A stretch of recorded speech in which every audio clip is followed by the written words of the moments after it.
तस्मै श्री गुरुवे नमः। नमो विष्णुपादाय कृष्णप्रसाय भूतले श्रीमते भक्तिवेदान्त स्वामिनीति नामिने। नमस्ते सरस्वती देवी गौरवाणी प्रचारिणे निर्विशेष शून्यवादी पश्चात्देशकारिणे। जय श्री कृष्ण चैतन्य प्रभु नित्यानंद श्री अद्वैत गदाधर श्रीवासादि गौरभक्तवृंद। हरे कृष्णा कृष्ण कृष्ण हरे हरे हरे राम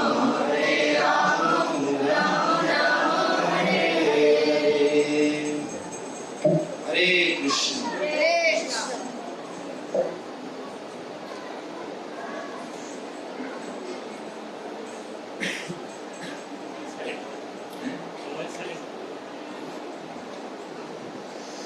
हरे कृष्ण।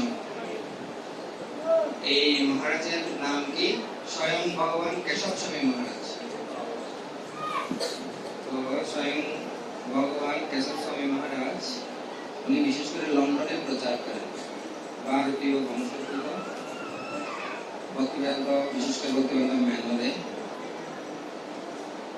তো সকালের দিকে যে সেশন একটু সিরিয়াস ছিল, গম্ভীর ছিল, এখন একটু ফানি, একটু মানে কি গল্পের মাধ্যমে আমরা বলবো, ঠিক আছে? হরে কৃষ্ণ।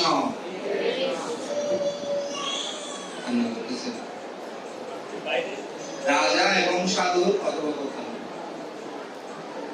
যারা ইন্ডিয়াতে আমরা যদি ভ্রমণ করি, বিশেষ করে ট্রেনে, বাসে, সাধু লাল কাপড় পরা ব্যক্তিদের দেখলে ওরা কি বলে? মহারাজ। কি বলেন? মহারাজ বলেন। ব্রহ্মচারী সাধু দেখেন না, সবাইকে কি বলে? মহারাজ বলেন। তো রাজাকে সাধারণত কি বলা হয়? রাজা। আর সাধুকে কি বলা হয়? মহারাজ। তাহলে রাজাদেরও কি রাজা। এই গল্পটা বলেছেন আমাদের স্বয়ং ভগবান কেশব স্বামী মহারাজ।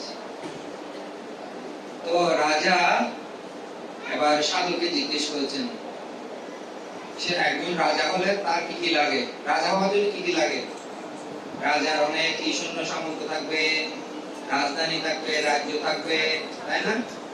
তারপর হচ্ছে ওনার অনেক সম্পদ থাকবে, তারপর ওনার আর কি থাকবে? ওনার একটা উদ্দেশ্য থাকবে। তো এই রাজা জিজ্ঞেস করেছেন, আপনাকে মহারাজ বলা হয়, হ্যাঁ, আপনার যদি মহারাজ বলা হচ্ছে, তাহলে আপনার আর্মি কই? সৈন্যবাহিনী কই? সৈন্যবাহিনী ছাড়া আপনি যদি রাজা হন, তাহলে আপনার সৈন্য কোথায়? সৈন্য ছাড়া আবার মহারাজ হয় নাকি? আমরা দেখি সাধুরা যখন পুরো একজন অথবা দুজন, কোনো কি নাই, হ্যাঁ, সেনাবাহিনী নেই, সৈন্যবাহিনী নেই। তখন সাধু উত্তর দিচ্ছেন কাকে? রাজাকে। বলে তিতিষ্কব কারুণিকা শ্রীয় সর্বদেহিনম অজাত শত্রু সন্তা সাধব সাধুভূষণ। এটার অর্থ হচ্ছে ভগবত ভক্ত, সর্বদা সহিষ্ণু, অত্যন্ত কৃপাপরায়ণ, সর্বজীবের সুরী, শাস্ত্রানুগ, অজাত শত্রু, শান্ত, এই সকল গুণাবলী সাধুর ভূষণ ছিল। তো অজাত শত্রু আর হচ্ছে সুহৃদ সর্বদেহীন। অজাত শত্রু মানে যার শত্রু এখনো জন্ম হয়নি। এই জগতে এমন কোন লোক আছে যার কোনো শত্রু নাই? আপনাদের সবার শত্রু আছে? কেউ না কেউ আপনাদের পিছনে লেগে আছে। প্রত্যেকটা মানুষের পিছনে 5-7 জন লেগে থাকবে। 5-7 জন আছে বিপরীত পক্ষে, আর 5-7 জন আছে অন্ধভক্ত। ভালো করেন খারাপ করেন উনি বলবেন যে উনি অনেক মহান, গ্রেট, এই ধরনের বলবেন। ঠিক আছে? তো এখানে অজাত শত্রু মানে যার শত্রু এখনো কি হয়নি। অজাত শত্রু কাকে বলা হয়? কোন ব্যক্তির নাম বলতে পারবেন? যুধিষ্ঠির মহারাজকে কি বলা হয়? অজাত। তার মানে ওনার শত্রু নাই? ওনার শত্রু তো কে? দুর্যোধনাদি সবাই। কিন্তু যুধিষ্ঠির মহারাজ কখন ওনাদেরকে শত্রু মনে করতেন না। দুর্যোধন মনে করতেন যুধিষ্ঠির মহারাজ হচ্ছে আমার একজন কি শত্রু, ওর জন্য আমি রাজা হতে পারলাম না, সেজন্য অজাত শত্রু, ওনার কোন শত্রু নেই। আরেকটা হচ্ছে সুহৃদ সর্বদেহিনাম। আপনারা ভগবদ্গীতার একটা শ্লোক জানেন না? ভক্তারং যজ্ঞ তপসাম সর্বলোক মহেশ্বরম সুহৃদ সর্বভূতানাং ইয়াতামাশান্তি মিচ্ছতি। সুহৃদ সর্ব, এখানে হচ্ছে সুহৃদ সর্বদেহিনাম, আর ওখানে কি সুহৃদ সর্বভূতানাম। তাহলে ভগবানের জন্য সুহৃদ ব্যবহার করা হচ্ছে, ভক্তের ক্ষেত্রে সুহৃদ ব্যবহার করা হচ্ছে, ঠিক কি না? শিল প্রভুপাদ ওনার লেখার সময় লাস্টে লিখেন ইউর রিভার ওয়েলিউশন, তোমার চির শুভাকাঙ্ক্ষী। তো সাধু ব্যক্তির আসলে প্রকৃতপক্ষে কোনো শত্রু, সাধুর আসলে এই জগতের প্রত্যেকটা ব্যক্তির শত্রু হচ্ছে কাম, ক্রোধ, লোভ, মোহ, মদ, মাসুদ। বাহিরের শত্রু যতটা আঘাত করতে পারে না, যতটা না ভিতরের শত্রু আঘাত করে আমাদেরকে, ঠিক আছে? তো সেজন্য সাধুর কোনো সেনাবাহিনী নাই কেন, সৈন্য নাই কেন? কারণ ওনার কোনো কি নাই, শত্রু নাই। উনি কাউকে শত্রু বলে মনে করেন না। তখনকার বনে যারা তপস্যা করতে যেত সাধু সন্ন্যাসীরা, যাওয়ার সময় একটা মশারি নিয়ে যেত, ঠিক কি না? যাতে মশার না কামড়ায়। দেখেছেন আপনারা এই ধরনের মশারি সহ সাধুদের? দেখেছেন? হ্যাঁ, না না, কোনটা না? সাধুরা যখন বনে যায় কিছু নিয়ে যায় না, বনের মধ্যে তপস্যা করে। মশা, মাছি, বাঘ, সিংহ আছে কিনা? কিন্তু সেগুলো তাদেরকে কোনো কি ধরনের কি করতে পারে না, হ্যাঁ, কষ্ট দিতে পারে না। কারণ মশারাও বুঝে মহাশার ভিতরেও পরমাত্মা আছে। হ্যাঁ, মশাদেরকে যদি আমরা বিরক্ত করি, ওনাদেরকে, ওনাদের পিতৃপুরুষদেরকে আমরা মারি, তাহলে ওনারা এবার জোট বেঁধে আসবে আমাদেরকে কি করার জন্য, আক্রমণ করার জন্য। আসলে প্রকৃতপক্ষে যারা মহান সাধু তারা কোনো কিছু কি করে না, মহিষাসুর এগুলো ব্যবহার। বৃন্দাবনে সনাতন গোস্বামী উনি ভজন করছেন, মশা এত বিরক্ত হচ্ছে, ওনার আর সহ্য হচ্ছে না। উনি বলছেন আজকে আর কি করবো না, হ্যাঁ, আর এখানে থাকবো না, এখান থেকে চলে যাও। শিব স্বয়ং সেখানে আবির্ভূত হয়ে বলছে, স্বামীজি, হ্যাঁ বাবাজি, আপনি এখানে দয়া করে থাকুন, আপনার সঙ্গে প্রভাবে আমি অনেক আনন্দ পাচ্ছি। কালকে থেকে এখানে মশা কোনো কি করবে না, বিরক্ত করবে না। এখন সেখানে আর কোনো কি নাই, হ্যাঁ, মশা নেই। তারপর আমাদের শিল হরিদাস ঠাকুর যেখানে যে গুহাতে ভজন করতেন, পরিণাম করতেন, হরে কৃষ্ণ হরে কৃষ্ণ কৃষ্ণ কৃষ্ণ হরে হরে, হরে রাম রাম রাম হরে। সেই গুহাতে একটা সাপ থাকতো, সাপ, বিষধর সাপ। যেখানে হরিনাম করতেন, ওনার অনেক সঙ্গী সাথী ওনার আসতেন দেখা করতে, কিন্তু নাম আচার্য শিল হরিদাসের কোনো ভয় ছিল না। ভয় কাদের? যারা দেখা করতে যেত, মনে হচ্ছে আপনি এখানে থাকেন, একটা বিষধর সাপ, আপনার সাথে আমরা ভালোভাবে কথা বলতে পারি না, আপনি যদি অন্য কোনো স্থানে যান তাহলে সেখানে আমরা আপনার সাথে ভালোভাবে কথা বলতে পারি। তখন হরিদাস ঠাকুর চিন্তা করেন, ঠিক আছে আমি সাধুদের একটু সেবা করবো, ঠিক আছে এই স্থান আপনি চলে যাবো। এটা শুধু মনে মনে চিন্তা করেছেন।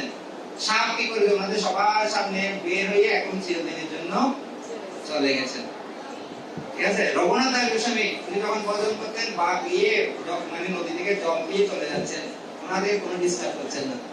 কারণ শত্রুতা মানে মনে করেন একটা আয়নার সামনে যদি আমরা দাঁড়িয়ে যদি খুব হাসি মুখ দেখায়, তাহলে আয়নাটা কি দেখাবে? হাসি মুখ দেখাবে।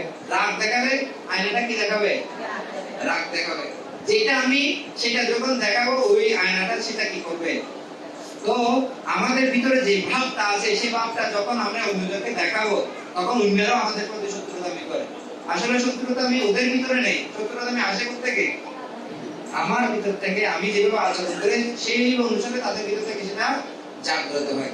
সেজন্য এখানে বলতেন, সাধু বলছেন আমার কোনো শত্রু নেই, সমস্ত জগৎ হচ্ছে আমার সবার সুরি, সুরিত সর্ব ভূতানাম, সুরিত সর্ব দেহিনাম। আমি সকলেই সুরি। তিনটে শব্দ আছে, বন্ধু, মিত্র, সুরি।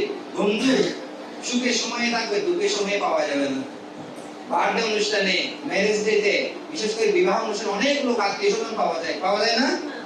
কিন্তু হাসপাতালে যখন ভর্তি হবে তখন সেখানে দেখার জন্য কেউ মানে খুব কাছের লোক হলে কয়েকজন যায়। এই অভিজ্ঞতা আছে আপনাদের না? হ্যাঁ, ওইটা আমার মাসি, ওটা আমার পিসি, এভাবে বলে বলে কেউ হাসপাতালে যায় না। কোথায় যায়? বিবাহ বাড়িতে যায়, তারপর হচ্ছে কি বার্থ অনুষ্ঠানে যায়। অনেক লোক, 500 বরযাত্রী আসবে, 500 লোক আমাদের খাওয়াতে হবে, কিন্তু হাসপাতালে কি 500 যায়? কাছের লোক 2-3 জন খুঁজে পাবেন, সময় নাই। ওরা বন্ধু সুখের সময় আসবে, দুঃখের সময় থাকবে না। মিত্র মানে সুখের সময় থাকবে, দুঃখের সময়ও থাকবে, কিন্তু সব সময়ও না। যেমন আমরা রাতের বেলা ঘুমাই, কোনো আমাদের এমন মিত্র আছে আমাদের পাহারা দেয়, হ্যাঁ, কিন্তু পরমাত্মা আমাদের সবসময়, ভগবান আমাদের সবসময় পাহারা দিচ্ছে। ঘুমাইলেও পাহারা দেয়, জেগে থাকলেও যেখানে যেখানে যায় সেখানে সেখানে যায়, ঠিক না? আর যদি আমরা ঘুমাই, পরমাত্মা রাতে যদি ঘুমাই, তাহলে আর সকালবেলা আর আমাদের জন্য হবে না। উনি কিন্তু জেগে থাকে। কে? ভগবান হচ্ছে শ্রী। আর বৈষ্ণবেরা আর বন্ধু নাই রে। বন্ধু বৈষ্ণবেরা হচ্ছে আমাদের পরম শ্রী, ছিল প্রভুপাদ, আমাদের গুরুবর্গরা আমাদের জন্য পরম শ্রী। তাদের কোনো শত্রু নেই, তাদের কোনো শত্রু নেই। শত্রুতা আমি কেউ করলো তাও শত্রু হিসেবে মনে করেন না। যেমন ছিল গুরু মহারাজকে যখন রিয়েল মাদ্রিদে, স্পেনের রিয়েল মাদ্রিদে ওনার গলা কেটে দিয়েছিল, যে কেটেছে তার প্রতিও গুরু মহারাজ কি ডাকে নাই, শত্রুতা ভাব রাখা নাই। উনি এমন একজন ব্যক্তিত্ব, ঠিক আছে? তো সাধু লোকের কোনো কি নাই, শত্রু নাই, সেজন্য কোনো সৈন্যরও দরকার নাই। ভগবান তাকে পরিচালনা করছেন, তাকে দেখাশোনা করছেন। তাহলে প্রথম প্রশ্ন কি? রাজা কি সাধু মহারাজা, কিন্তু ওনার সৈন্য নাই কেন? কারণ ওনার শত্রু নেই। তারপর বলছেন হ্যাঁ আপনি রাজা, তাহলে আপনার একটা কিংডম বা কি থাকবে, রাজধানী থাকবে। আপনি যদি রাজা হন তাহলে আপনার রাজ্য কোথায়, কোন রাজ্যে আপনি রাজা? হ্যাঁ, আপনার নির্দিষ্ট রাজা, ওই রাজ্যের একটা রাজ্য থাকতে হবে না রাজা, ঠিক কি না? একজন রাজা হচ্ছে নিজের দেশে পূজিত, কিন্তু একজন সাধু ব্যক্তি সর্ব জগতে পূজিত। হ্যাঁ, তখনকার সময়ে কেসি ইন্দিরা গান্ধী ছিল, বা শেখ মুজিবুর রহমান ছিল, অথবা শেখ হাসিনা ছিল, এখন হচ্ছে তারেক রহমান। উনি হয়তো আমাদের দেশের জন্য পূজ্য, ঠিক না? অন্য দেশে গেলে কি করতে হবে? ওখানে নিয়ম কানুনগুলো ফলো করতে হবে। কিন্তু শিল প্রভু সারা বিশ্বে প্রচার করেছে, সারা বিশ্বে লোক ওনাকে সম্মান করে কিনা? তো একজন সাধু ব্যক্তি, সজ্জন ব্যক্তি, একজন বৈষ্ণব সারা জগতের জন্য এই পূজ্য ব্যক্তি। তো ওনার কোনো রাজধানী, কোনো সীমা পরিসীমা লাগে না। নারদ মুনি কোথায় থাকেন? নারদ মুনি সারা জগৎ জুড়ে ঘুরে বেড়ান, উনি নিচে নামেন না। কোথায় থাকেন? আকাশে আকাশে থাকেন, নারায়ণ নারায়ণ বলে সমস্ত সব জায়গায় উনি বিচরণ করতে পারেন, ঠিক না? আমাদের সাধু ব্যক্তিরা প্রভুপাদ সারা পৃথিবী জুড়ে 14 বার ভ্রমণ করেছেন। আমাদের গুরু মহারাজ, গুরুবর্গরা বেশিরভাগ সময় আকাশে থাকেন। এক দেশ থেকে আরেক দেশে যাওয়ার জন্য কত 10 ঘন্টা, 12 ঘন্টা, 14 ঘন্টা ভ্রমণ করছেন কিনা? নিচে নামেন খুব কম সময়, বেশিরভাগ কোথায়? আকাশে। কিন্তু আমরা এখান থেকে যদি আমরা চিন্তা করি আমি আমেরিকা যাবো, আমার জীবনে সম্ভব হবে? ইন্ডিয়া যেতে গেলেও এটা অনেক কঠিন, ঠিক কিনা? কিন্তু যারা সাধু মহাত্মা ব্যক্তি আছে তাদের জন্য কোনো কঠিন না, পেয়ে যাচ্ছে, পারছে কিনা? তো সেজন্য ওনাদের কোনো কি নাই রাজধানী। তখন উনি এই রাজ্যের কথা যখন বলছে, উনি আরেকটা শ্লোক বললেন। প্রথম শ্লোকটা মনে আছে? ভাগবতের শ্লোক, এই তিতিস্তব কারণিকা সুবিধা সর্বদেহিনা অজাত সত্রব সন্ত সাধব সাধু দূষণ। আর এইটা হচ্ছে ভক্তি রসামৃতের শ্লোক। বলেন ইহা যস্য হরির্দস্য কর্মণা মনুষা গিরা নিখিলা শৈব্যবস্থাসু জীবন মুক্ত সৌচ্যতে। যিনি তার দেহ, মন ও বাক্য দিয়ে ভগবান শ্রী হরির দিব্য সেবায় নিজেকে নিযুক্ত আছেন, তিনি এই জগতে, তিনি এই জড় জগতে থাকার কালেও সর্বাবস্থাতে মুক্ত থাকেন, তাকে জীবন মুক্ত বলা হয়। উনি মুক্ত না, উনি বন্ধন না। এখানেও আছে, আবার এখান থেকে ত্যাগ করবে কোথায়? ভগবানের কাছে। ক্ষমা করেন কিভাবে? কায়, মন এবং কি দিয়ে? বাক্য দিয়ে, সর্বক্ষণ। তো এই সাধু ব্যক্তিরা একটা গৃহ ত্যাগ করেন, কিন্তু সমস্ত গৃহগুলো তাদের গৃহ হয়ে যায়।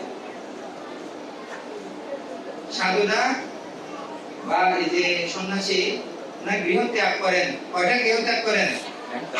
আর আর গৃহ কয়টা হয়? মানে পৃথিবীর যতগুলো মন্দির, কত মন্দির আছে আমাদের? 700 থেকে 800 মন্দির আছে। তো সবগুলো হচ্ছে আমাদের কি? আমাদের বাড়ি না? যতগুলো দীক্ষিত ভক্ত আছে, সব ভক্ত যদি একদিন করে বেড়ায়, একটা জীবন কি দিয়ে শেষ হবে না, মানে ভ্রমণ করা, ঠিক কি না? তো উনি বলছেন আমার কোনো রাজ্য, ওনার কোনো রাজ্য দরকার নাই। কেন রাজ্য নয়? কারণ সবগুলো হচ্ছে ওনার কি, একজন সাধু ব্যক্তিকে সবাই সমাদর করে, আর সাধু ব্যক্তির অত বিশেষ চাহিদাও থাকে না, ঠিক না? অল্প চাহিদা। তো সেজন্য ওনার কোনো কি নেই, রাজধানী নাই বা রাজ্য নেই, কারণ সব জায়গায় ওনার প্রপাত। যেমন ধরেন আমাদের প্রত্যেকটা মন্দিরে আমাদের গুরু মহারাজের জন্য একটা রুম আছে, তাই না?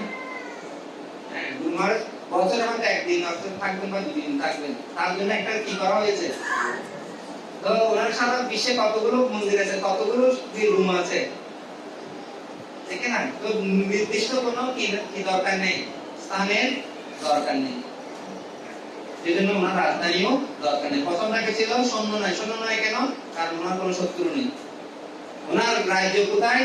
ওনার সব জায়গায় হচ্ছে ওনার কি রাজ্য।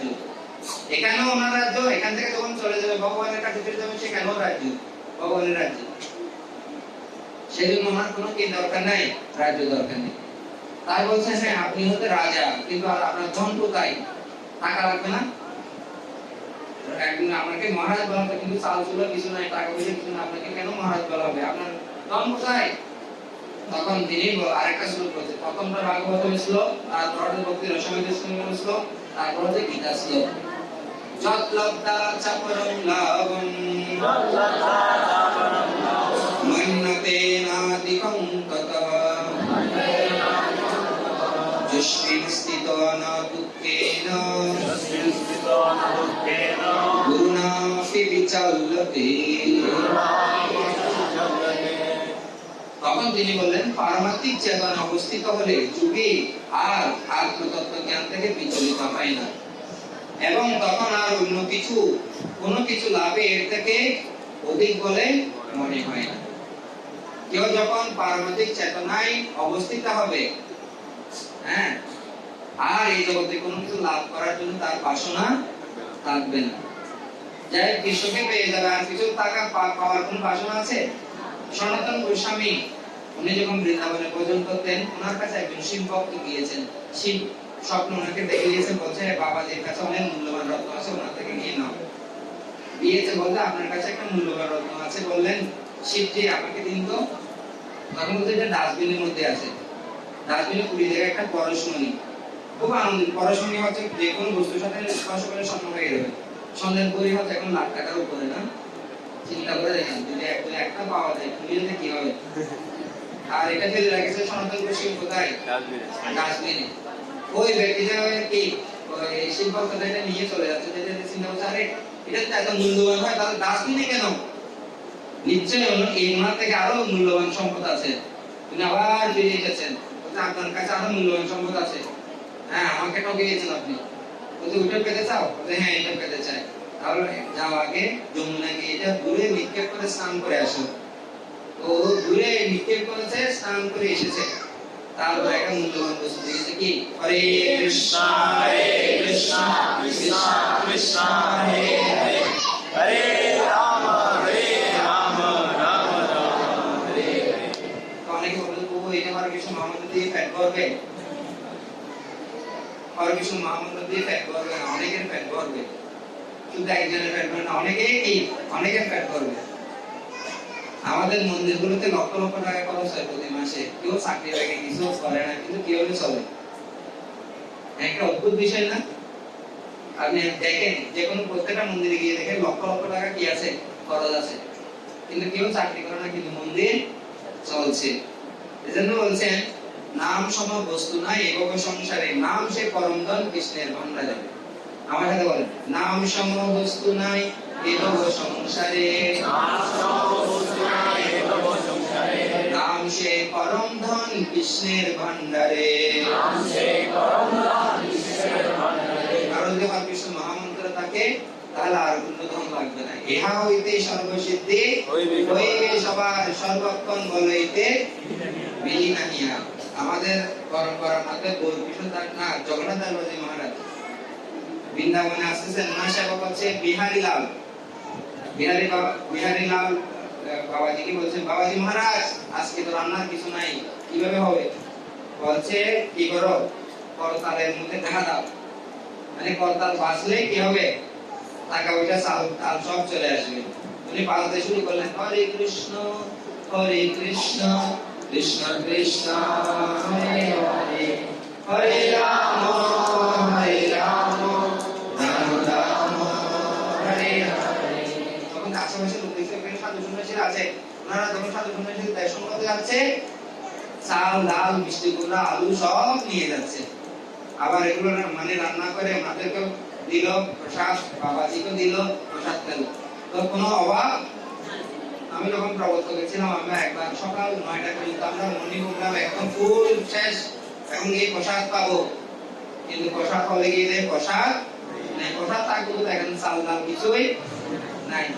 এবং ভক্তরা এখন কি করবে, ভক্তরা বলে চলো আমরা নগর সংকীর্তনে বের হই। আমরা পাশে হচ্ছে পশু কি একটা আছে, পশু সভা নাকি, তো ওখানে আমরা নগর সংকীর্তনে গেছি, চাল ডাল সবজি অনেক কিছু পাওয়া হলো, আর রান্না করে প্রসাদ পেয়ে গেল। তখন কি শেষ সমস্যা শেষ। তো যখন হরে কৃষ্ণ মহামন্ত্র কীর্তন করতে থাকবে, যদি গৃহে গৃহে যায়, চাল ডাল এখনই এসে যাবে। আমরা যদি সবাই যাই প্রত্যেকটা গৃহে, চাল ডাল আসবে কিনা? আসবে। তো সেজন্য এরকম কিছু লাভ করার জন্য বাসনা লাগবে না। ভগবান কখনো অভাব না, ভগবান হচ্ছে অনেক কিছু আছে। ভগবান হচ্ছে লক্ষ্মীপতি, ওনার অভাব থাকার কথা না, কিন্তু হরে কৃষ্ণ মহামন্ত্র জপ করে এভরিথিং তার হবে। তো সেজন্য বলা হয়, শিল ভক্তি সিদ্ধান্ত সরস্বতী ঠাকুর আমাদের শিল প্রপাতে গুরুদেব, উনি বলছেন এই জগতে কোনো কিছু অভাব নাই, অভাব হচ্ছে শুধু কৃষ্ণ ভক্তির অভাব। কৃষ্ণ ভক্তি থাকলে সব হবে। তো ওনার এই জগতে কিছু লাগবে না, টাকা পয়সা লাগবে না, কৃষ্ণকে পেয়ে গেল মানে সব কি হলো। এখানে বলা হচ্ছে আত্মতত্ত্ব জ্ঞান থেকে বিচলিত হন না, তখন আর অন্য কোনো কিছু লাভে এর থেকে অধিক বলে মনে হয় না। ঠিক আছে, সবগুলো দেখো, যেমন রূপ গোস্বামী সনাতন গোস্বামী মহাপ্রভুর চরণ কমলে আত্মসমর্পণ করেন। সনাতন গোস্বামী ছিল একজন মন্ত্রী, রূপ গোস্বামী ছিল মন্ত্রী। ওনারা নৌকায় বোঝাই করে স্বর্ণ ছিল ওনাদের, এত সম্পদ। ঠিক আছে, তো সব কিছু ত্যাগ করে মহাপ্রভুর চরণ কমলে কি করেছেন, আত্মসমর্পণ করেছেন। আজকে জগতের পূজ্য তারা এই সর্বস্বকের কথা। এই জন্য সাধুদের কোনো টাকা পয়সা লাগে না, টাকা এসে যায়। ঠিক না, দেখতে পাচ্ছেন না অনেকগুলো বড় বড় মন্দির কিভাবে হচ্ছে। তারপরে জিজ্ঞেস করছেন, হ্যাঁ আপনি তো রাজা, তাহলে আপনার একটা উদ্দেশ্য থাকবে, ঠিক না? তাহলে আপনার উদ্দেশ্য কি? প্রথমটা কি ছিল, আপনার সৈন্য কোথায়, আপনার রাজ্য কোথায়, তারপর হচ্ছে আপনার সম্পদ কোথায়। এখন বলছেন কি আপনার মিশন কি, আপনি কি চান? তখন ওই সাধু ব্যক্তির আরেকটা কথা বললাম, গীতার আরেকটা শ্লোক বলেন, জিতাত্মন প্রশান্তস্য পরমাত্মা সমাহিত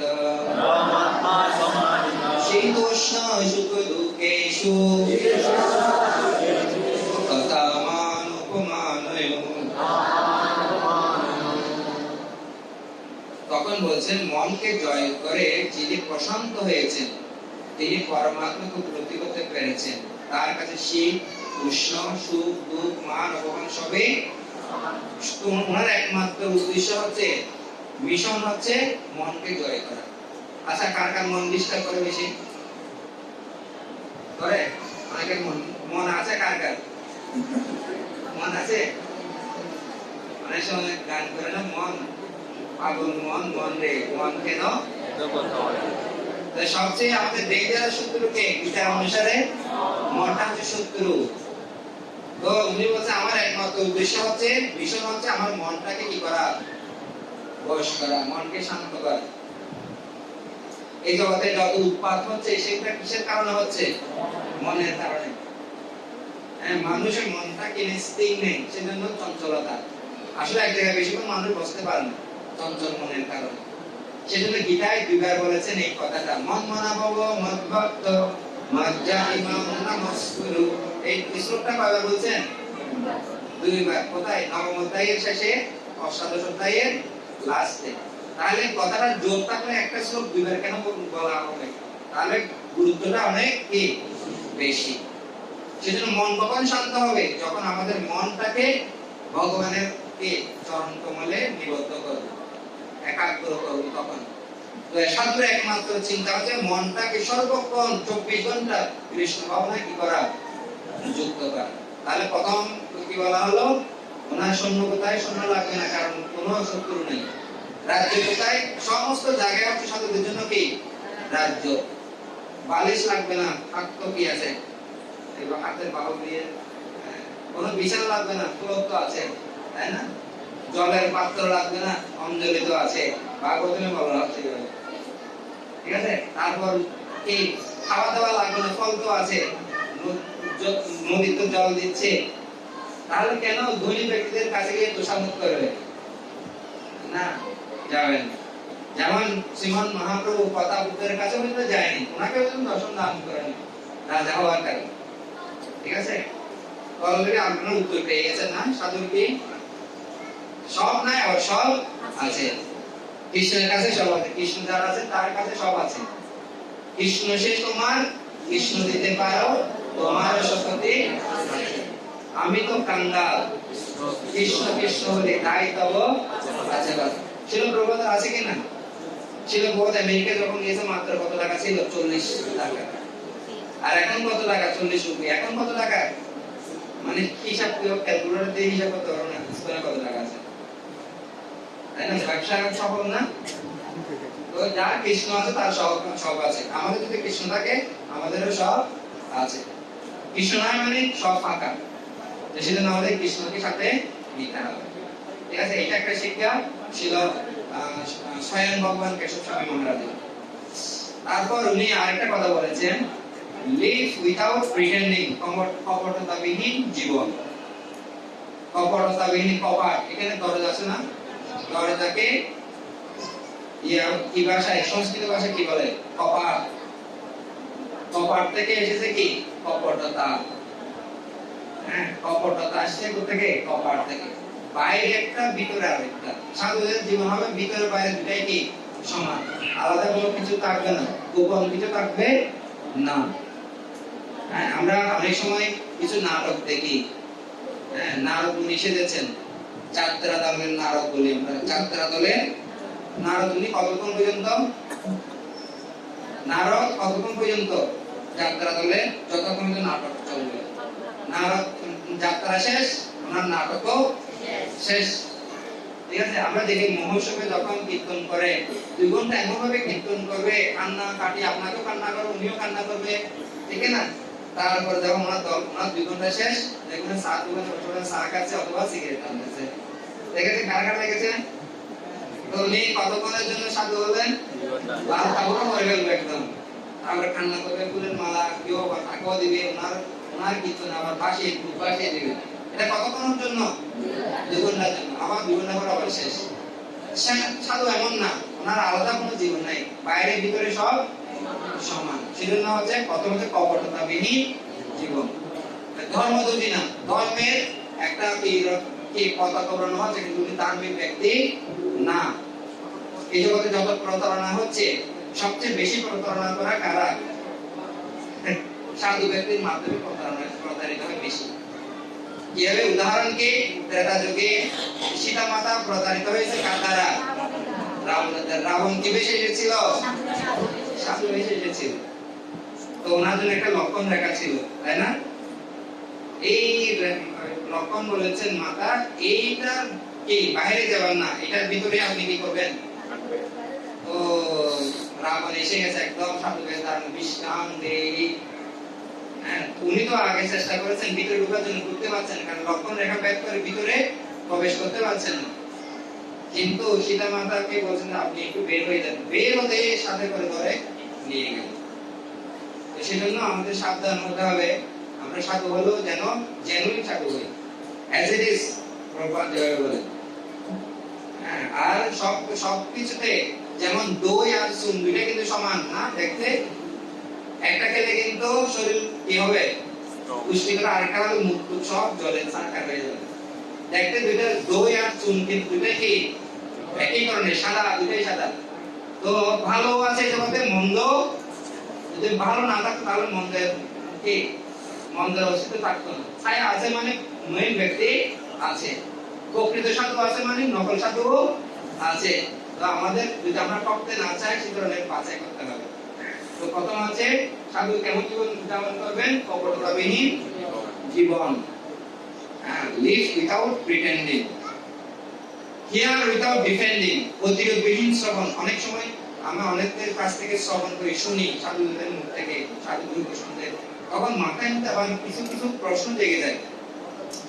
এমন কেন বলে, এমন কেন, আমাকে শুনতে দিচ্ছে না, শোনার মধ্যে বাধা তৈরি করতেছে, প্রতিরোধ তৈরি করছে। যদি সে ধরনের হয় তাহলে আমাকে জিজ্ঞেস করতে হবে, প্রভু আপনি এই কথাটা বলেছেন, এই কথাটা বলে এই কথাটা আমি বুঝতে পারি, ঠিক আছে। কিন্তু মাথায় যদি সন্দেহ নিয়ে আমরা চলে যাই, সন্দেহটাই আমাকে নষ্ট করে দেবে। এজন্য বলে শ্রদ্ধাবান লভতে জ্ঞানম তৎপর সংযিতেন্দ্রিয়, জ্ঞানম লব্ধা পরাং শান্তে অচিরেনা দিগচ্ছতি। আর একটা শ্লোক আছে সংশয় আত্মা বিনশতি। আপনি প্রশ্ন করতে পারবেন কোথায়, ক্লাসের পরে, কিন্তু সংশয় সন্দেহ নিয়ে যাওয়া ঠিক নাই। সেজন্য আমরা যখন শুনবো প্রতিরোধবিহীন শুনবো, মাথার মধ্যে লিখে রেখে দেব না। কোনো কিছু যদি বুঝতে না পারি বুঝার চেষ্টা করব, ঠিক আছে। তো প্রথমটা হচ্ছে জীবন ধারণ এমন ভাবে করা উচিত যেন কপটতা না থাকে।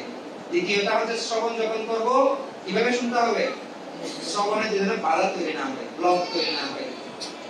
তৃতীয়, স্পিক উইদাউট অফেন্ডিং, যখন আমরা কথা বলি তখন যেন কাউকে উদ্বেগ না দিই, অপরাধ না করি।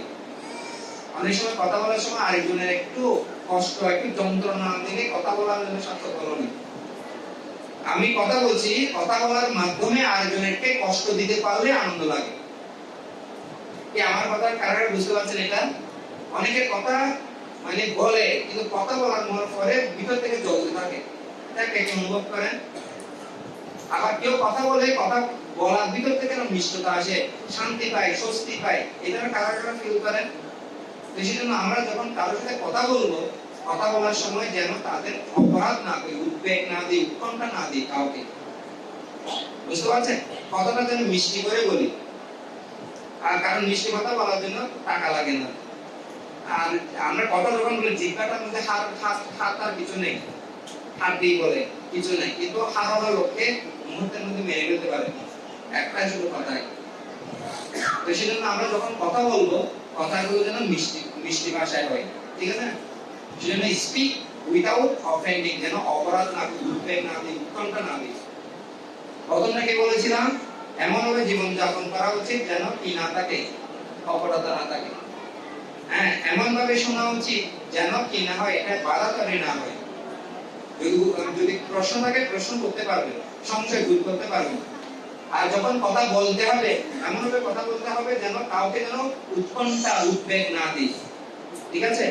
আর একটা হচ্ছে লাভ উইদাউট এক্সপেক্টিং, প্রত্যাশাবিহীন ভালোবাসা। আমি আরেকজনকে ভালোবাসি কেন, আরেকজনের সাথে আমি ভালো সম্পর্ক রাখতে চাই কেন, কারণ তার থেকে আমি কিছু চাই না। অনেক সময় কিছু একটা হেতু থাকে, কিছু চাই আমরা, কিছু লাগবে, তার জন্য আমরা সম্পর্ক করতে চাই। তো আমি আরেকজনকে ভালোবাসতে চাই তার বিনিময়ে তার থেকে কিছু পাওয়ার জন্য, ঠিক আছে। কিন্তু এখানে বলা হচ্ছে লাভ উইদাউট এক্সপেক্টিং, কিছু প্রত্যাশা ছাড়াই, কিছু আমার লাগবে না কিন্তু আমি তাকে ভালোবাসি, কারণ ভগবানের ভক্ত, ঠিক আছে। মা এবং ছেলে যে ভালোবাসা, এটা হচ্ছে এই ভৌতিক জগতের জন্য সর্বশ্রেষ্ঠ ভালোবাসা। মা ছেলে থেকে কিছু চায়নি, শুধু নির্মল ভালোবাসতে চায়, কিন্তু অন্যান্য সম্পর্কের মধ্যে কিছু কি আছে, ভেজাল আছে, কিছু না কিছু চায়। ছেলে যখন আস্তে আস্তে বড় হয় তখন দুইটা ছেলে হয়েছে মনে করেন, একটা ছেলে হচ্ছে অনেক টাকা উপার্জন করে, আর একটা ছেলে অত উপার্জন করতে পারে না।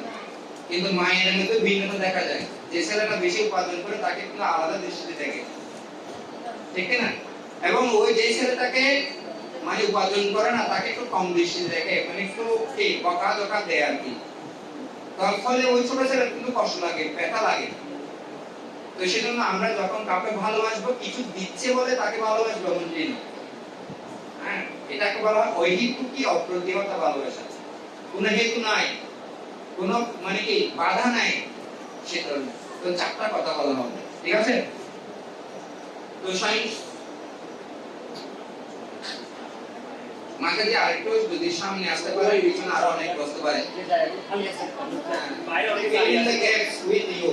আরো সামনে চলে আসেন। আমাদের ফাইলিং লিস্টের অনেক বন্ধু আস্তে আস্তে একদম চলে আসুন সামনে।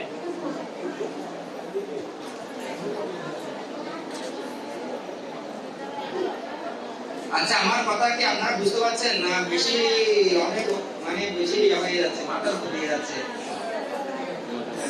বুঝা যাচ্ছে?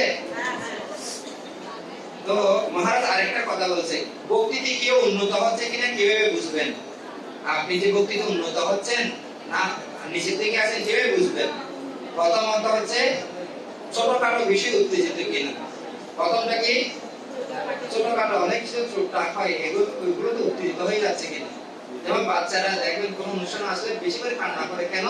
কারণ ওনার বাড়িতে যে একটা পরিবেশ থাকে, এখানে পরিবেশের সাথে আসার সাথে সাথে কি হয়ে যায়, পরিবেশের সাথে আবহাওয়া মানে অনেক লোকজন, ভিড়, গরম, এগুলো ওরা সহ্য করতে পারে না, সেই জন্য রিঅ্যাকশনটা দেখায়, ঠিক আছে?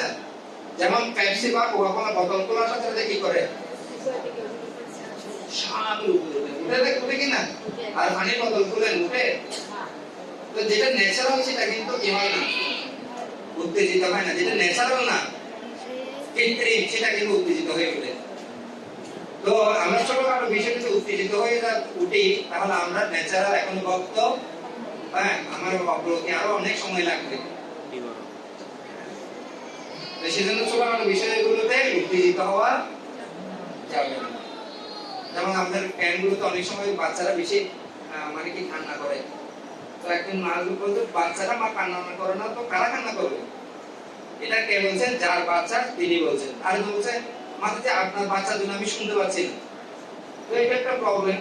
কিন্তু ওই যে যার বাচ্চা তার জন্য সমস্যা হচ্ছে না, বাচ্চা তো আমার কান্না তো করবে, কিন্তু পাশের যে মাথা আছে উনি আসলে করতে পারছেন না। কেন বলছেন না? তার কারণ ওই বাচ্চাটা কি করছে, কান্না করছে। তো আবার ওনার যদি নিজস্ব বাচ্চা হতো কিন্তু উনি কান্না করলে কিন্তু সহ্য করতে পারতো, ঠিক না? তো আমাদের এটা শিখতে হবে ছোটখাটো বিষয়গুলো আমরা উত্তেজিত হয়ে করছি কিনা। আরেকটা হচ্ছে কেউ ছোট অপরাধ করলে সহজে ক্ষমা করে কিনা, মানে অপরাধ করলে সহজে আমি ক্ষমা করে দিচ্ছি কিনা, নাকি এটা মনের মধ্যে দীর্ঘদিন গেঁথে রাখছি, ও তুমি ওই সময় আমাকে এই কথাটা বলেছো, তোমার সাথে আর কোনো সম্পর্ক নেই। তো অনেক সময় দেখেন আপনাদের মায়েদের মধ্যে হয় এটা, মনে করেন দুটো বাচ্চা এক জায়গায় খেলছে, খেলতে খেলতে কিছুক্ষণ খেলবে, তারপর মারামারি দিবে, তারপর কি এবার ব্যাং করে কান্না করে দিল। এখন 2 মাস আসলো, কি হয়েছে কি হয়েছে, না ও আমাকে মারছে, ও আমাকে মারছে, একজন একজনকে বলছে। তারপর এখন ঝগড়া, বাচ্চাদের থেকে ঝগড়া চলে গেল কোথায়, মায়েদের লেভেলে। এখন মা তোর বাচ্চাটাও দে, ও বললো একটা, এভাবে বলতে বলতে ঝগড়া একদম তুমুল হয়ে যায়। কিছুক্ষণ পরে দেখে বাচ্চাটা আবার শান্তভাবে আবার দুজনে খেলছে। এটা হয় কিনা? তো এখন বাচ্চাদের ঝগড়াটা এসে আসলে কোথায় পর্যন্ত, মা পর্যন্ত। কিন্তু মায়ের এখন মায়ের মধ্যে ঝগড়াটা রয়ে গেল, কিন্তু বাচ্চারা আবার মিলেমিশে। তো ছোটবেলায় এটা হতো, মায়ের আমরা যখন কোনো ঝগড়া করে যদি বিচার নিয়ে আসতাম, আর ঘরে আসার পর আরেকটা মায়ের চলবে। এটা কারা কারা খেয়েছেন? মায়ের একটা খেয়েছে, আর খাওয়ার দরকার নাই, চুপচাপ যা হয়েছে ঘরে আর বলা হতো না, ঠিক না? আবার অনেক মা আছে কিন্তু মানে ঝগড়াটাকে কি করে নেবে, কিনে নেবে। কি হয়েছে করতে এটা বলছে যে চল গিয়ে একদম কোমরে, হ্যাঁ, আঁচল বুঝে তারপর ঝগড়া করবে। তো আমরা ভক্তিভাবে উন্নত হচ্ছে মানে ছোটখাটো বিষয়গুলো কি করতে হবে, অপরাধ হলে ক্ষমা করে দিতে হবে। তারপর হচ্ছে মতভেদ থাকা সত্ত্বেও শিষ্টাচার আচরণ, ঠিক আছে? উনি আমার সাথে খারাপ আচরণ করেছে, কিন্তু আমি আমার পক্ষ থেকে ভালো আচরণ আমি তো করতে পারি। উনি খারাপ আচরণ করছে, আমাকে খারাপ আচরণ করতে হবে এমন কি কথা আছে? আমার আমি ভালো আচরণ দেখাতে পারি, ওনার সাথে বৈষ্ণবী আচরণ আমার যেটা, সেটা আমি সবসময় কি করব, ধরে রাখবো। একটা সাধু দেখছেন মানে জলের মধ্যে একটা কাঁটা বিছে, মানে মারাত্মক বিষাক্ত বিছে চলে যাচ্ছে আর কি। তো সাধুটা ওটাকে বাঁচানোর চেষ্টা করছে, যতই বাঁচার চেষ্টা করে তখনই কামড়ে দিচ্ছে হাতের মধ্যে, আর ধরতে না পারে এটা ফেলে দিয়েছে। আবার বেশি যাচ্ছে, আবার সাধুটা আবার কি আবার তুলছে, আবার কামড়ে দিচ্ছে। এই 3-4 বার করার পর একজন ব্যক্তি বলল, এ সাধু বাবা, আপনি কি মাথা ঠিক আছে? এই বিছাটা এতভাবে কামড় দিচ্ছে, আপনি তারপর বাঁচানোর চেষ্টা করছেন কেন? তখন সাধু বলছে যে দেখেন, এই বিছাটা ওর ধর্ম হচ্ছে কামড়ানো, আমি বারবার বাঁচানোর চেষ্টা করছি, কিন্তু ওর ধর্মটা কিন্তু ত্যাগ করছে না। আর সাধু ধর্ম কি? বাঁচানো। তো আমি ওর ধর্ম ত্যাগ করছে না, আমি আমার ধর্ম কেন ত্যাগ করবো? ঠিক আছে, খারাপ লোক খারাপ ব্যবহার করতে পারে, কিন্তু ভালো লোকের কথা হচ্ছে খারাপ লোকের সাথে মিশে ওর মতো ব্যবহার না করা, ভালো ব্যবহার করা। এটা তো আমরা করতে পারি না, এটাকে বলা হয় শিষ্টাচার আচরণ। আর এটা হচ্ছে কোনো বিষয়ে তাৎক্ষণিক বিবেচনা না করা। অনেকে আমাকে এমন অপমান করলো, আজকে আর থাকবো না, নাকি ফ্যানের সাথে ঝুলিয়ে আজকে আত্মহত্যা করবে। আত্মহত্যা করে না অনেক সময়, রিসেন্টলি হয়েছে এই ধরনের যে কোনো ঘটনার জন্য কোনো সমাধান নাই, তাহলে আত্মহত্যা করলে শেষ। এটা আর একটা জটিল পরিস্থিতি। আপনাকে একটা পোশাক দেওয়া হলো, পোশাকটা যদি ছিঁড়ে ফেলেন তাহলে পোশাক ছাড়াই থাকতে হবে। দেহটা যদি নষ্ট করেন, দেহ ছাড়াই আবার দ্রুত ঘুরতে হবে। ঠিক আছে, যে কোনো কিছু ঘটে গেলে তাৎক্ষণিকভাবে কোনো সিদ্ধান্ত নিতে নেই। হ্যাঁ, সিদ্ধান্ত নেওয়ার আগে আপনি মাটির দিকে তাকান, মাটি দেখেন কত সহনশীল। কিছু ঘটে যাওয়ার আগে চিন্তা করতে হবে একটু জল পান করে। কিছুক্ষণ চিন্তা করার মানে কি, যদি একটু মানটা অনেক বিষণ্ণ হয়ে গেছে, কিছু আর মাথায় ঢুকছে না, তখন চিন্তা করবেন ঠিক আছে, আমি অন্তত 2 মিনিট একটু চিন্তা করি। আমি আমাদের মন্দির ভক্তদের বলি, যদি কোনো সময় মনে হয় যে আমি আর থাকতে পারছি না, আশ্রম আমার জন্য আর সহনীয় না, তখন চিন্তা করবেন ঠিক আছে, দুপুরে তো প্রসাদ খাইনি, দুপুরে প্রসাদটা খেয়ে তারপরে যাবো। আর প্রসাদটা পাওয়ার পরে কিন্তু চেতনা আবার কি হবে, যদি মনে হয় না প্রসাদ পাওয়ার পরেও চলে যাবো, না সন্ধ্যাবেলা একটু গোড়ার দিকে নেতৃত্ব করে যায়, কারণ নেতৃত্ব করার পরে না এখন চলে যাবো না, আজকে থাকি কালকে মঙ্গল আরতিটা করে যায়। এইভাবে আমাদের প্রবোধ দিয়ে দিয়ে আমাদের এখানে কি করতে হবে, থাকতে হবে। যেজন্য কোনো কিছু আসলে আমাদের জীবনে কখনো সবসময় সুসময় আসবে না, আর কখনো সবসময় দুঃখময় পরিস্থিতি আসবে না। দুঃখময় পরিস্থিতি আসলে এগুলো সহ্য করার চেষ্টা করতে হবে। সুখের পরে দুঃখ আসবে, দুঃখের পরে কি আসবে? সুখ আসবে। সুখ দুঃখ হচ্ছে এটা কাদের? হ্যাঁ, এর আগে একটা শ্লোক ছিল, দেখেন এখানে ফেলে গেছি, শীতউষ্ণ কাদের? এখন ফ্যানের বাতাস অনেক ভালো লাগছে না, কিন্তু 2 মাস আগে এই ফ্যানের বাতাস খুব ফ্যান বন্ধ করে, এটা বলছিলাম না? হ্যাঁ, তখন শীতকাল ছিল, শীতকালে কি লাগছে ফ্যানের বাতাস, এখন কিন্তু ভালো লাগছে। একই ফ্যান, একই ব্যক্তি, কিন্তু পরিবেশে শুধুমাত্র সময়ের কারণে ভিন্ন হয়ে গেল। তো সেজন্য আজকে যেটা কঠিন লাগছে, এটা কালকে আবার কি হয়ে যাবে, আবার ভালো হয়ে যাবে। সেজন্য কঠিন পরিস্থিতিতে তাৎক্ষণিকভাবে কোনো সিদ্ধান্ত নিতে নেই। ঠিক আছে, না ওকে মেরে ফেলবো, আমি নিজেকে নষ্ট করে দেবো, এটা করাটা 1 মিনিট। নিজেকে নষ্ট করাটা খুব সহজ, কিন্তু নিজেকে গড়ে তোলার অনেক কঠিন। হ্যাঁ, আপনি 1 লাফে কিন্তু 10 তলা উঠতে পারবেন না, কিন্তু 10 তলা থেকে নিচে লাফ দিয়ে পড়ে যেতে পারবেন। নিজেকে ক্ষতি করাটা খুব সহজ, নিজেকে উন্নত করাটা খুব কঠিন। তো যেটা কঠিন সেটা তো করতে হবে, তাই না? সেজন্য তাৎক্ষণিকভাবে কোনো কিছু কি না করা, বিবেচনা না করা। সবসময় দুঃখময় পরিস্থিতি থাকবে না, এটা চলে যাবে, আপনাকেই চলে যাবে। শুধুমাত্র অপেক্ষা করুন, ধৈর্য ধরেন। যখন কঠিন পরিস্থিতি আসবে, এই জপমালা নিয়ে আর কিছু মহামন্ত্র জপ করেন একদিন।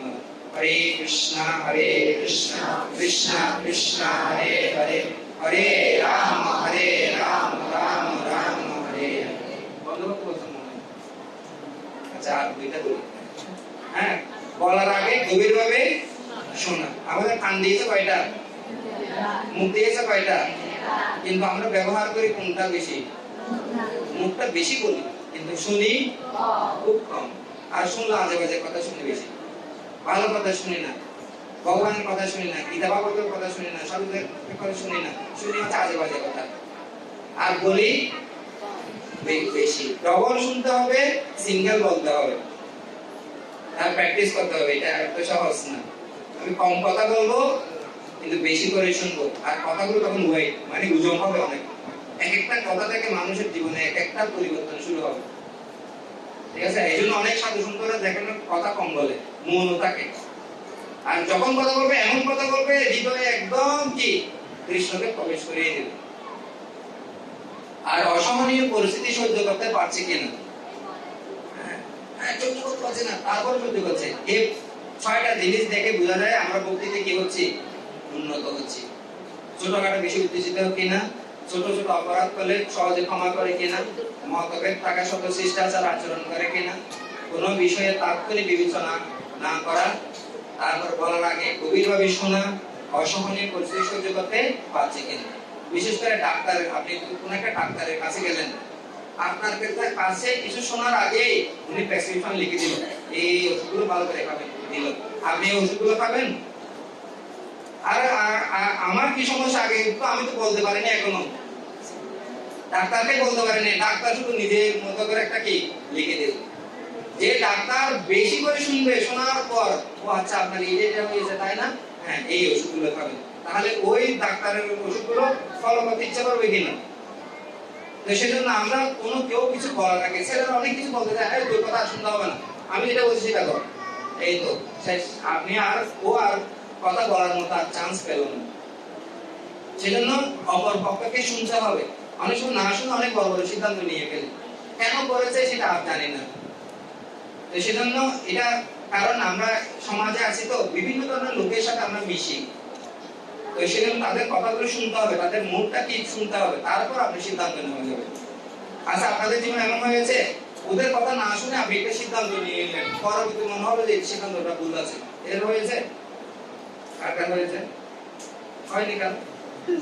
মনে করে আরেকজনের কথা, মানে ওনার আচরণ কারো থেকে শুনছেন, উনি এমন করছেন, আপনি সরাসরি ওনার কাছ থেকে না শুনে আপনি একটা সিদ্ধান্ত নিয়ে নিলেন। পরে যখন ওনার কথা শুনলেন তখন মনে হলো যে কথাটা কি না, আরে হাই হাই আমি কি চিন্তা করলাম, তুমি তো এমন না। এটা এই ধরনের কারো হয়েছে জীবনে। সেজন্য সবসময় আরেকজনের কথা ভালোভাবে কি করতে হবে, শুনতে হবে। তো এখানে বলা হচ্ছে আমাদের উঁচু উঁচু ভবন রয়েছে, কিন্তু রয়েছে খাটো মেজাজ, অল্পতে চটে যায়। বিল্ডিং অনেক বড় বড় না, অনেক উঁচু উঁচু বিল্ডিং হচ্ছে, কিন্তু মেজাজটা খুব কি হয়ে গেছে, সব হয়ে গেছে। আমাদের অনেক বড় বড়, আমাদের হাই রুটের পাশেই আছেন আপনারা, কিন্তু মনটা অত্যন্ত সংকীর্ণ হয়ে গেছে। ঠিক আছে, আমরা বহির্জগৎকে জয় করেছি, কিন্তু অন্তর্জগৎ ভিতরে কিন্তু একদম সংগ্রামরত। ঠিক আছে, স্মাইলিং ফেস, ব্রাইট হার্টস, ভিতর থেকে কান্না করছে, দুঃখ বোঝার মতো কেউ পাচ্ছি না। তারপর হচ্ছে আমাদের সম্পদকে বহুগুণ বর্ধিত করেছি, মূল্যবোধকে বহু অংশে আমাদের ভ্যালু মূল্যবোধকে কমিয়ে দিয়েছি। মানুষ সম্পদ অর্জন করতে গিয়ে স্বাস্থ্য হারিয়ে ফেলে, আর স্বাস্থ্যকে পুনরুদ্ধার করার জন্য আবার সব সম্পদ আবার কি করে, আবার ব্যয় করে। যেমন না আমার একটা চাকরি লাগবে, 10 ঘন্টা 12 ঘন্টা 14 ঘন্টা টাকার পিছনে ঘুরতে ঘুরতে লাখ 2 লাখ টাকা জমা হলো, শরীরটা এমন 12টা বাজলো, এবার ডাক্তার দেখাতে, ডাক্তার ওষুধ খেতে খেতে বাবার শেষ পিঠে টবিতে বিক্রি করে আবার শরীরকে বাঁচাতে হচ্ছে। তো সেজন্য আগে থেকে সিদ্ধান্ত নেওয়া উচিত, আমাকে কতক্ষণ ঘুমাতে হবে, কতক্ষণ খেতে হবে, কতক্ষণ চিন্তা করতে হবে, কতক্ষণ চাকরি করতে হবে, সব ব্যালেন্স করতে হবে। হ্যাঁ, নাহলে টাকা টাকা টাকা, টাকাই সবকিছু না, টাকা দিয়ে কি করবেন, টাকা কাগজ ছাড়া আর কিছু না। হ্যাঁ, আপনার যা যা দরকার সেগুলো পাচ্ছেন কিনা আগে আপনি দেখেন। সেজন্য স্বাস্থ্যকে নষ্ট করা ঠিক না। স্বাস্থ্যকে সঠিক সময়ে ঘুমান, সঠিক সময়ে ঘুম থেকে উঠেন, ঠিকমতো আহার করেন। হ্যাঁ, তারপর 8 ঘন্টা সব আপনি কাজ করেন না, 8 ঘন্টা, এখন 8 ঘন্টা ডিউটি হয় না, 12 ঘন্টা 14 ঘন্টা ডিউটি হচ্ছে, শরীরটা নষ্ট করে ফেলছে। আমরা বহু বিশেষজ্ঞ পেয়েছি, কিন্তু সমাধান রয়েছে খুবই সীমিত। অনেক স্পেশালিস্ট আছে, কিন্তু সমাধান নাই কোনো কিছু। আমরা অনেক ডিগ্রি রয়েছে, কিন্তু কাণ্ড জ্ঞান রয়েছে খুব কম। আমাদের প্রযুক্তিতে অনেক দূর এগিয়েছি, হ্যাঁ আগের চেয়ে অনেক বেশি সংযুক্ত, কিন্তু রয়েছে একে অপর থেকে বহু বহু দূরে। আমরা কথা বলতে পছন্দ করে হোয়াটসঅ্যাপে আর কি ফেসবুকে, সরাসরি কথা বলার মতো আমাদের কি নাই, সময় নেই, সবাই মোবাইল নিয়ে ব্যস্ত আছে। ঠিক আছে না, সবার মোবাইল, প্রযুক্তিগত এমন উন্নত, দূরের লোকের সাথে কথা বেশি বলছি, কিন্তু কাছের লোককে পাত্তাই দিচ্ছি না। ঠিক না, আমাদের একটু একটু কি পার্সোনালাইজ হলে ভালো, কাছাকাছি থাকবে, মানে কাছাকাছি লোকের সাথে একটু সময় দিলে ভালো। ঠিক আছে, জয় শিল প্রভুপাদকে আপনাদের জন্য প্রসাদ দেওয়ার জন্য অপেক্ষা করছে। ধন্যবাদ। হরে কৃষ্ণ, থ্যাংক ইউ।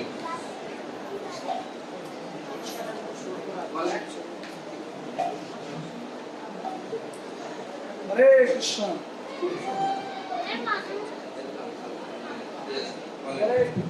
हरे कृष्णा। जय हिंद कृष्ण दास ब्रह्मचारी प्रभु की